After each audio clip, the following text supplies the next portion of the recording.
Psalm 119 or 118 in the Septuagint numbering is the longest psalm in the book, 176 verses long.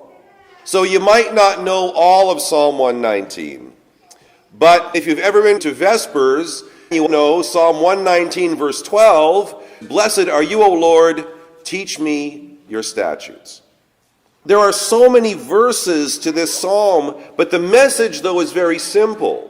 This is a celebration of God's law. So this is 176 different ways of saying that God's statutes need to be at the center of a believer's life.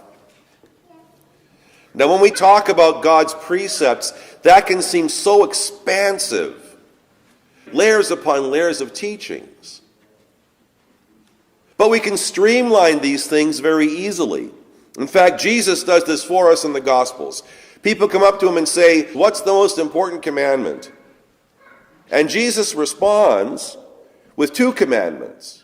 From Deuteronomy chapter 6, Jesus says, "The first and greatest commandment is you shall love the Lord your God with all your heart, with all your soul, and with all your strength." And the second commandment is from Leviticus chapter 18, "Love your neighbor as yourself." Everything, Jesus says, in the law and the prophets, everything else in scriptures rests upon these two commandments. Love God and love your neighbor. We can look at our faith and it looks very difficult and complicated. All this history and all these books we have to read and everything circles around the commandments to love God and love your neighbor. So if we're going to do what we do in Psalm 119, if we are going to immerse ourselves in God's statutes, we need to understand that what we are really doing is making a commitment to love.